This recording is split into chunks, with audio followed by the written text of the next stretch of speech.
said, why? He says, you made a deal with them. I said, yeah, I mean, it seems all right. He says, do you know who your partner is? I said, yeah, Herbert Muhammad, Elijah's son. Yeah. He said, yeah, but the other guy. I said, what do you mean, John Ali? He says, yeah. He says, do you know, he was the guy that set up the assassination of Malcolm X. Mm-hmm.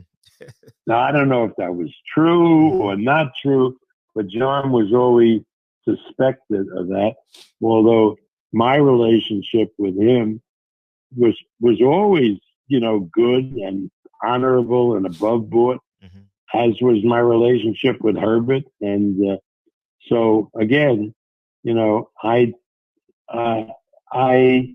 accepted people based on how they treated me and how my relationship was with them. And I had a very, very good relationship with Herbert, with the Nation of Islam, to all those people. A lot of people were afraid of them because they looked so tough and militant. You remember how they wore those suits and everything? Yeah. But they always treated me with great respect. Is that relationship ongoing, or when did that cease in terms of the partnership? Well, it obviously, the relationship is different, and you have to understand that when Elijah died, there was a schism.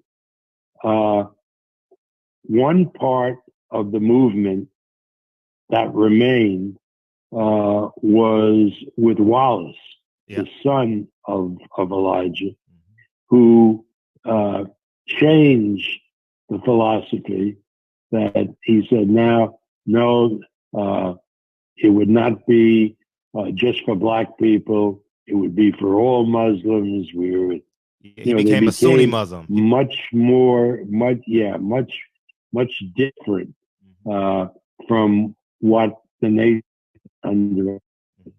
And then Louis Farrakhan, who I had known as a young guy, he broke off and he retained the name Nation of Islam, and they remained as militant and maybe even more so than they had been under Elijah. Okay. So today, do you still have to honor the 50% with the Nation of Islam, or was there? Oh, no. This was a different company. And what happened was that Ali in 1967 was not allowed to fight anymore. They took away his license. And so the company that we had, Main Bout, was dissolved. And when Ali came back in 1970, Herbert came to me, and by that time the sponsoring group was out of a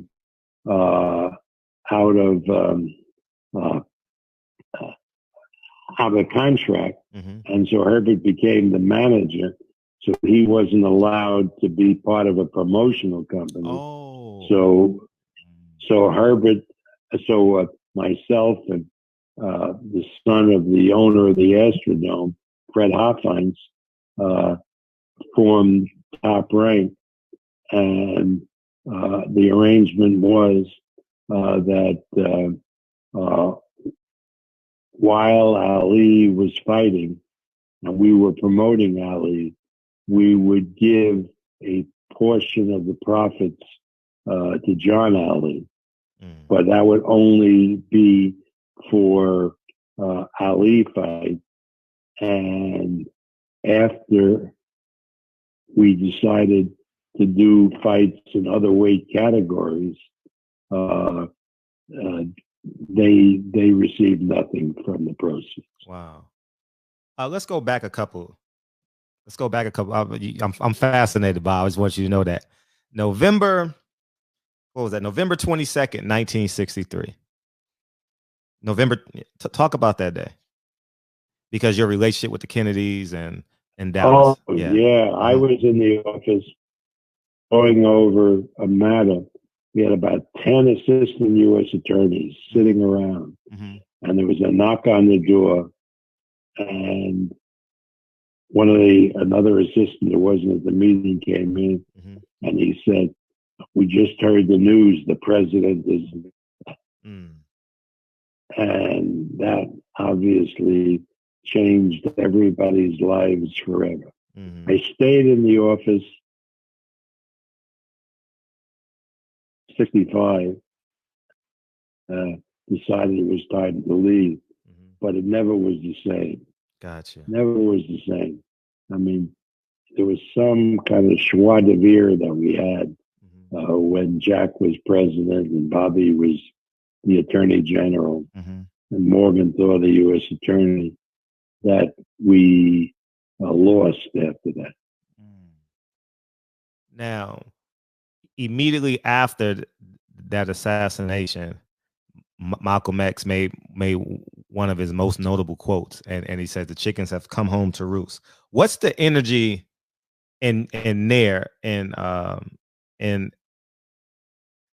politics as it relates to Malcolm X quote, or even if that meant anything to you at that time? It meant everything at the time. Even and again, I wasn't part of it. I know that. I'm just 65 from history. Yeah, exactly. But I remember Elijah Muhammad was so offended by that quote that he castigated Malcolm and stripped Malcolm of certain powers, and that led to the schism between Malcolm and Elijah Muhammad and Ali. And remember, I wasn't involved then. I know that. And Ali, who was very close to Malcolm, who really brought him in to the nation. He was in Miami for the listing fight. Yeah, Ali opted to be with Elijah, who he loved, and turned his back on Malcolm. Now, you before we started the interview, you said you've never met Malcolm, right? Never met Malcolm. No, I came into the picture in 1965, and Malcolm was February 20th. long since dead. Yeah. Have you ever had any conversations about Malcolm X with John Ali, Herbert Muhammad, Elijah Muhammad, any of those three? That was a subject we kept away from. I was smart enough never to raise that subject. Okay. I mean, that was a win thing for me to talk about. So that remained buried. I know that. I heard you talk about it, but I wasn't going to raise that. Now, when you hear the name John Ali, does that sound true? It possibly could happen, or you just said it's just I have absolutely no idea. Gotcha. I know John Ali was accused as a secretary that he was the one that set it up, but he was never charged with the crime. Right? Never charged with the crime. And I did, because I became relatively close to John, I did mention to him, sort of gingerly, John, there's this rumor that you were involved in the assassination of Malcolm X, and John denied that he had anything to do with it. I mean, that I'll say, and he seems sincere, but I wouldn't know. I know that, in his position as secretary of the Nation of Islam, it could have happened. Now, we know of the infiltration from J. Edgar Hoover. Did you ever meet J. Edgar Hoover, by the way? No. Never met him? Okay. No. Now, do you believe, just off of, if you look back at history, do you think it was just a independent assassination of Malcolm X, or do you think it was a government entity that had something to do with it? It was not a government entity. I assure you of that. It was not a government entity. These were two members of the Nation of Islam that assassinated Malcolm X. Mm. No question. Who put them up to it, how it was put up to it, that remains clouded in history, just like who put Oswald up to assassinating the president. Those are issues that are room for speculation. But again, definitively, we don't know. But I find it really hard to believe that the government had anything to do with assassinating Malcolm X. Because what happened after the chickens coming home to roost statement and the blow up with Elijah, Malcolm, who was suspended by the nation, then went overseas and became a serious Muslim Sunni Muslim follower. Yeah. And when he came back to the United States, he was preaching a brand of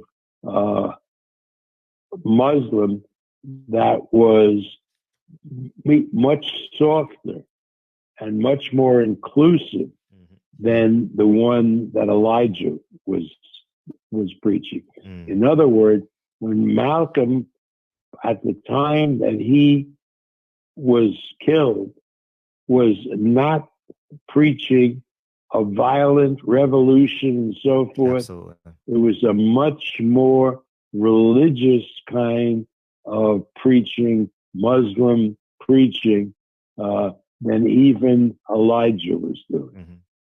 So the idea that the government would then try to arrange for an assassination of that Malcolm is, to my mind, not realistic. Yeah, he even changed his name from Malcolm X to El Haj Malik El Shabazz. You know what I mean? Yeah, exactly. He became more of a traditional Muslim. Now, if we look back to, I'm going to come back to Malcolm, but to close up 1963, what do you think happened in 1963? Do you think it was a government hit, or do you think it was an independent? Like, because I told you, I don't believe it was a government hit. I'm talking about John F. Kennedy. Talking about John F. Kennedy now. Oh, John F. Kennedy. Assassination of the president. I always believed that Oswald acted alone, but was being paid by the Cuban government. I really believe that Castro was behind it. I always believed that, and I studied the Warren Commission report. Gotcha. And I really believe that Castro was doing it out of self-preservation. Gotcha. Because the Kennedy administration was doing whatever it could to assassinate Castro. Gotcha. You know, the crazy things. They had enlisted the mob guys to send Castro exploding cigars, that type of thing. Because the mob guys were angry at Castro because he had closed up the casinos in Nevada, costing them hundreds of millions of dollars. Gotcha. You know why I asked that? Because when I went to cover the Spence Mikey Garcia fight, I actually went to the I actually went to the 6'4" depository, and I've been there. Yeah, and I played my phone, literally played my phone, and I was looking at the angle at which Lee Harvey Oswald was. I was wondering, how did Kennedy head go in that direction if he's behind him? You know what I'm saying? No, no, I don't know what you saw and what you did, but read the Warren Commission. Oh, I will, and I have. And those shots were clearly consistent with the shooting from that window. You know, again, we can all read it because they had, big scientists do it and so on. And the shots, I mean, there is no doubt in my mind Gotcha. that Oswald fired those shots Gotcha. that those shots are what killed Kennedy. What there is a doubt about is the motive. Who put Oswald up to it, and that motive was eliminated.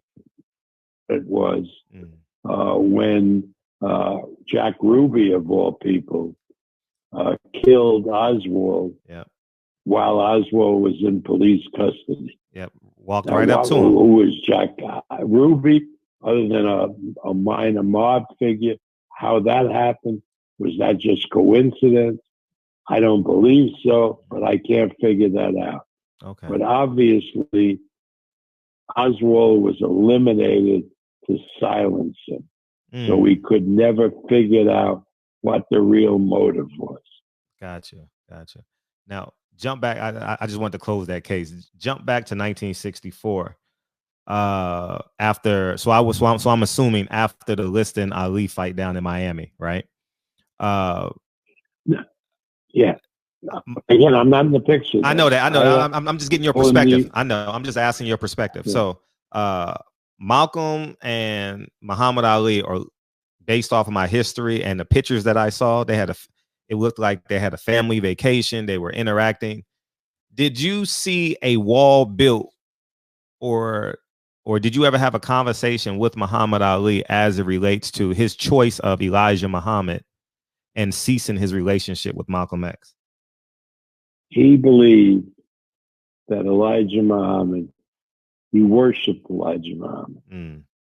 I mean, clear, without reservation, whatever Elijah said went. I mean, when Ali made the draft statement that he wouldn't go into the army because they never used the N-word and so forth, the Viet Cong, and Herbert and I, got Ali to come back to Chicago to go before the Illinois Commission, and hopefully get him to tone it down. He went to see Elijah, and Elijah gave him advice not to do that. And at great financial loss to him, he followed Elijah. Whatever Elijah said went with this guy. Gotcha. He looked at Elijah as the true messenger of God. Got overstood. Did you ever have any talk about okay, let's close this. Did you ever have any conversations with Ali as it relates to Malcolm, just as that being a topic? No. Can you go into I stayed away. Oh, he stayed away. Okay.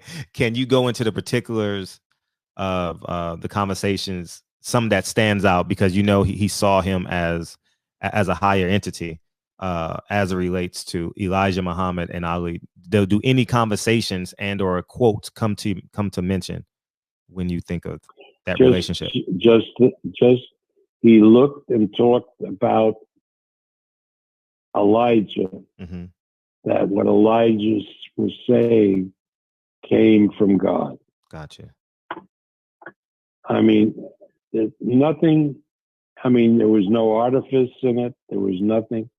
He looked at Elijah as having been blessed by God and being a true messenger of God. Ali, without any question, believed that and led his life accordingly. How did you handle that duality between having a real personal relationship with the Kennedys and having a relationship with the NOI? Because I think that, in my opinion, that the Nation of Islam, as it was then, not the current Nation of Islam.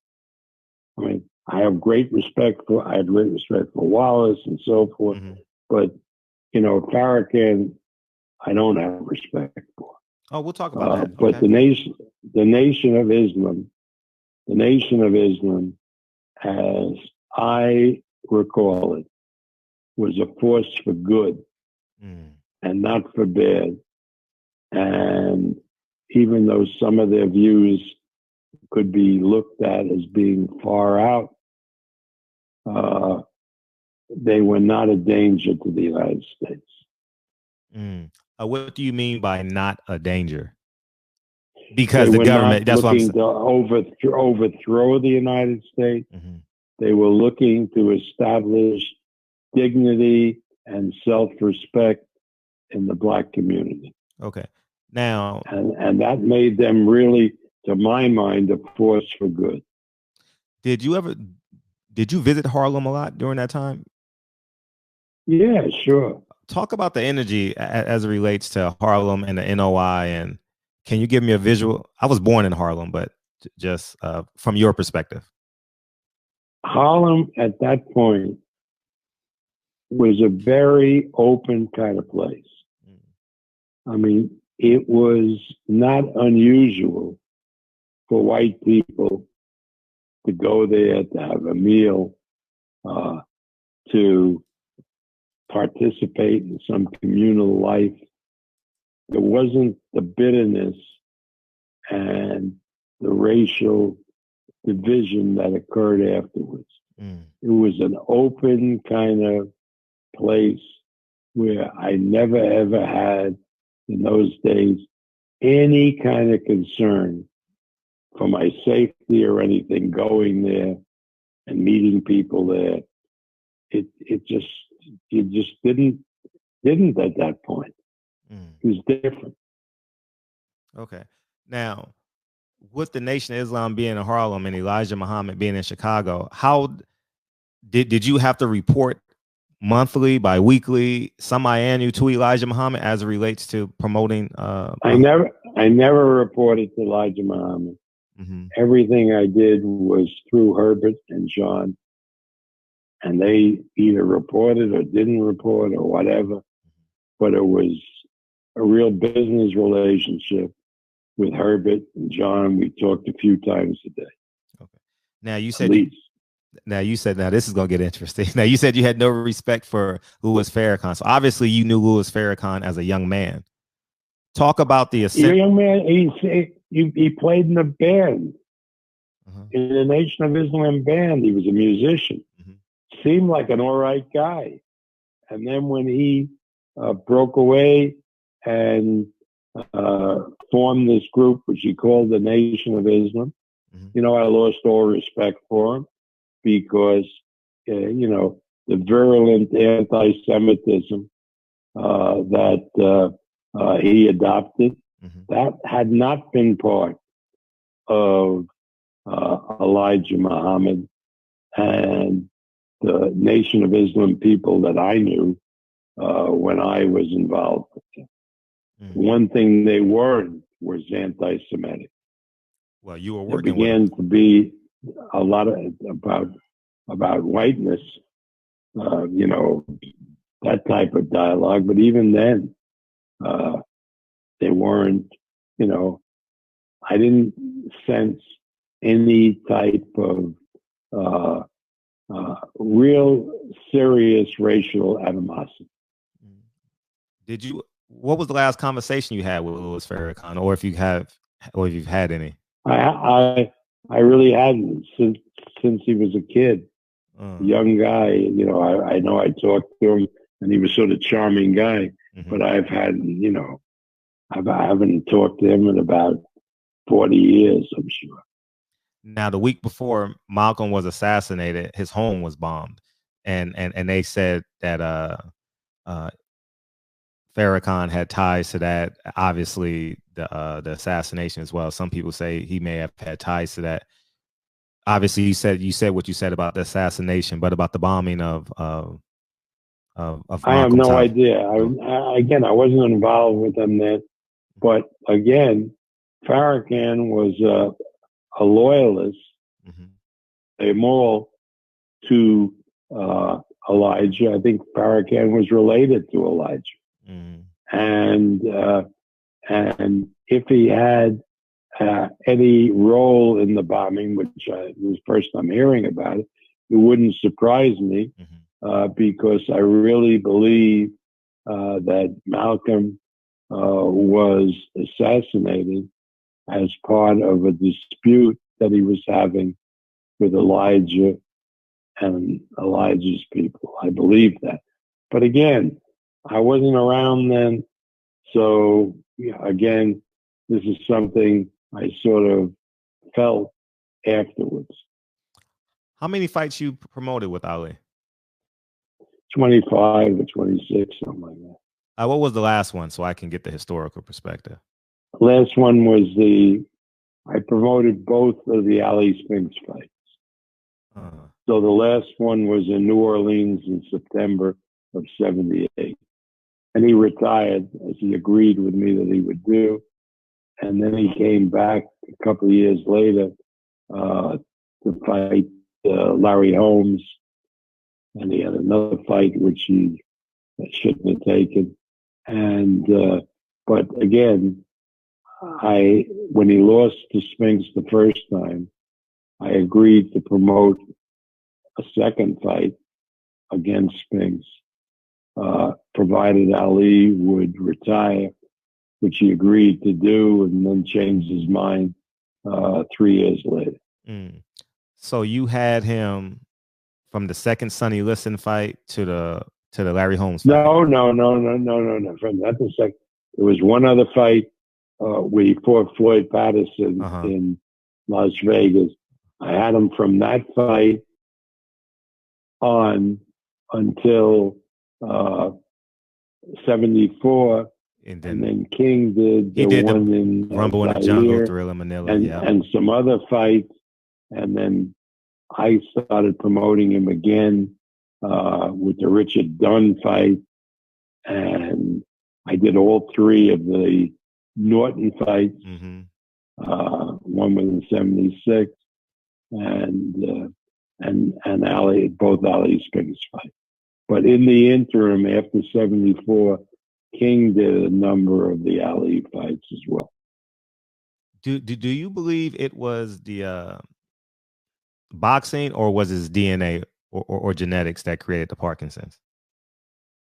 I think it was the genetics aggravated by the boxing, because everybody, males in Ali's family, his father, his brother, all had, to one degree or another, Parkinson's. What's some of your fondest memories of Ali? Two. Just give us 2. I know that into it. There was so many. I mean, he had a great influence on my life, and he was a spectacular human being and very perspicacious. And, but I'm talked out, man. I'm talked out. So let's see if we can just get this thing wrapped up. Okay. Well, you gave us an hour, Bob. I want to go ahead and I appreciate you, Bob, man. I'm going to come back next month. I'm going to call you again. We got to go through it again. I got a lot of stuff. You should see my notes on this damn interview. I appreciate you, Bob. Right. All right. Good talking to you. All right. Thanks, Bob. Appreciate you. So that's Bob Arum, man. We're going to come back and do a part 2, part 3, part 4, part 5, part 6. You know what I mean? I kind of want to get these historical perspective, but I appreciate y'all, man. Don't forget, we go live every night during quarantine, 9 p.m. Pacific Standard Time. We go live. And don't forget to join the Patreon and click the link in the description box. And feel free to DM me. Okay. Any people else that you feel you want to invite into the barbershop, we're going to get it popping. So I appreciate you guys tuning in. Don't forget, we going live tonight, 9 p.m. Pacific Standard Time. We got Olden Polynice, who was a part of the trade that changed the NBA forever. You know, he was traded draft day for Scottie Pippen. And Scottie Pippen, in turn, played for the Chicago Bulls. And Olden Polynice went to Seattle, if I'm not mistaken. So anyways, barbershop, don't forget The Last Dance tonight, 6 p.m. So we're locked and loaded tonight with Full. And I appreciate y'all tuning in. I'll talk to y'all soon. Peace.